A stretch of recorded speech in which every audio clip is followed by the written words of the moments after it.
This is Democracy Now!, democracynow.org, The War and Peace Report. I'm Amy Goodman with Juan Gonzalez. The United Nations General Assembly has voted overwhelmingly for an immediate humanitarian ceasefire in Gaza. In Tuesday's vote, 153 nations approved the resolution, 23 abstained, just 10, including the U.S. and Israel, voted no.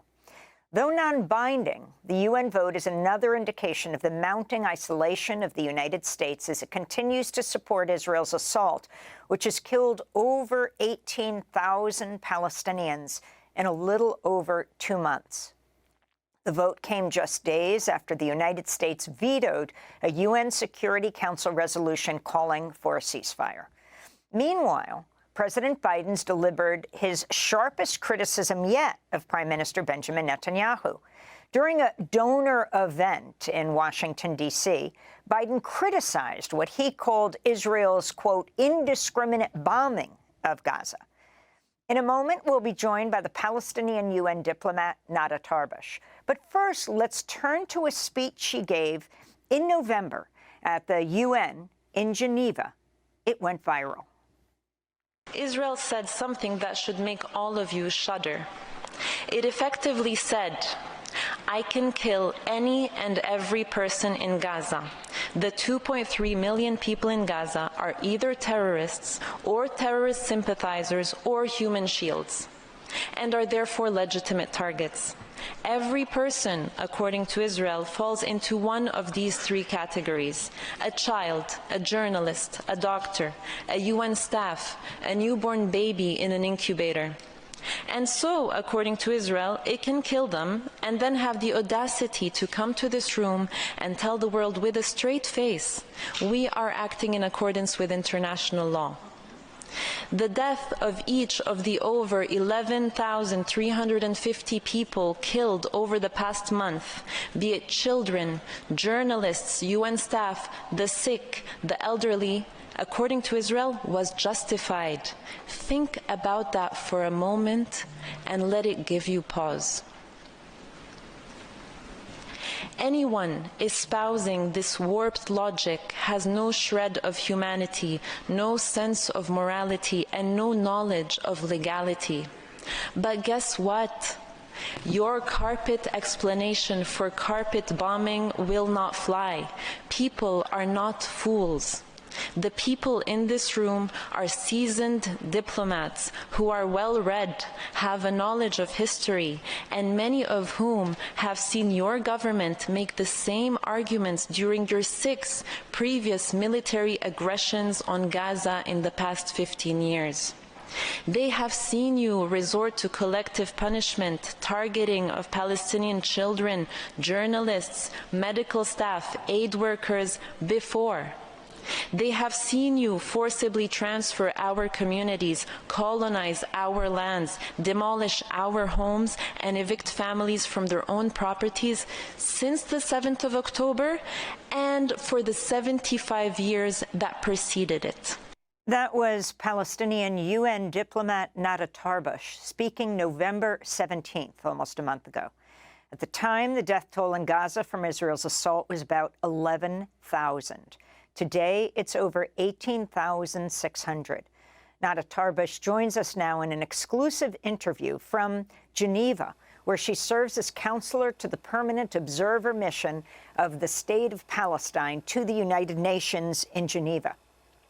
I'm wondering, Nada Tarbush, if you can start off by responding to the UNGA, the UN General Assembly's overwhelming call, even if it is symbolic, for a Gaza ceasefire in response to the U.S. vetoing in the UN Security Council on Friday the ceasefire call, at the same time that it looks like President Biden is intensifying his criticism of Netanyahu and the Israeli bombardment, criticizing indiscriminate bombing. If you can just take that on. Absolutely. First of all, thank you so much for having me, Amy. So with regard to the UNGA vote, what I'd like to first say is to put it in context for the audience. This resolution was brought to the General Assembly following the United States' veto on a resolution at the Security Council last Friday, which had called for an immediate ceasefire. And so states invoked tools that are available in the United Nations to, whenever the Security Council is deadlocked, to take the discussion to the General Assembly and on a matter of international peace and security. So this is what happened. And the vote was unsurprisingly, overwhelmingly for an immediate ceasefire. Now, the significance of this vote was that not only is it showing that the support that Israel had from many Western states especially for its military assault on Gaza is eroding, and even staunch supporters of Israel like Australia and like Canada are now saying we need a ceasefire. And so what this shows is that Israel is isolated, the United States is isolated. The General Assembly, which is the world's parliament and which is the most democratic organ in the United Nations, has said, we overwhelmingly want an immediate ceasefire. Now, at the same time, and this is where sometimes you feel there's a parallel reality, you hear the United States voting against that, you see the United States voting against that resolution, and at the same time, words from the Biden administration about Israeli indiscriminate bombing. So my comment on that would be that we believe in actions and not words when it comes to the U.S. government. I have heard words in the UN that anyone would have thought were a good thing for the Americans to say, like, we care about Palestinian civilians, but this will not fly as long as we see the United States sending military aid, billions of dollars in military aid using Americans' taxpayer money, which it could have used on other things like homelessness and healthcare, and sending that aid to help Israel commit a genocide. So I'm not convinced that the Biden administration has changed course. It is still voting against the ceasefire, vetoing Security Council resolutions, sending aid, and giving Israel all the diplomatic and political cover that it needs. And Nada Tarbush, I wanted to ask you, before October 7th, both Israel and the United States were comfortably believed that the issue of Palestine had been forgotten by the rest of the world. I'm wondering your sense of how the world has rallied in the recent 2 months in support of the Palestinian cause? I would say that the world has never forgotten Palestine, unless by the world we mean the powerful militarized states like the United States and other European states, or other states from the global north, let's say. The international community has year after year called for a solution, called for an end to occupation, for an end to apartheid, an end to the settlement colonization project that we see in the West Bank. And so it is only a handful of powerful states that have been trying to get Palestine off the agenda and blocking any avenue to push for the rights of the Palestinian people under international law. Could you talk as well about your own family history as it relates to Palestine? Your family fled in 1948, because in your powerful speech, you also talked about how relations between Jews and Palestinians were before the creation of Israel. Yes, absolutely. My family are refugees from 1948. My father was from a village near Jerusalem, which is one of the more than 450 villages that were completely destroyed during the Nakba, which is the catastrophic events that led to mass ethnic cleansing of Palestinians and to the most protracted refugee crisis in the world. And my mother also is from a city that became part of Israel after 1948. The Palestine's history is one of diversity. It is a multi-ethnic, multi-religious land, historically, which has hosted and welcomed all faiths, which has welcomed people of various ethnicities. It has always been a culturally diverse mosaic. And so this is why it is not surprising to me that many people don't see that this land can be transformed into an ethnocracy, into a state which is only for one people. And you have seen, even in the early days of Zionism, you had many Jewish intellectuals like Albert Einstein, Hannah Arendt, Sigmund Freud, and others who were against the idea of an exclusively Jewish state in the historical land of Palestine. They saw that that would cause issues like ethnic cleansing, like not respecting and indeed violating the rights of the indigenous inhabitants. In your speech that you gave at the UN in Geneva, you referred to these remarks in March by Israel's far-right West Bank settler finance minister Bezalel Smotrich.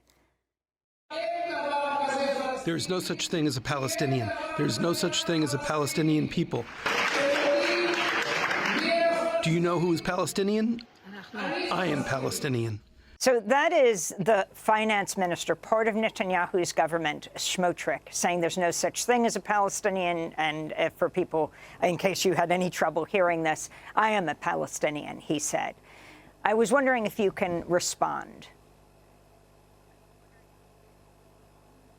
Yes, I can. This is, again, not a surprising narrative. It is a narrative that we have been hearing for decades, which is that Israel does not want a Palestinian state.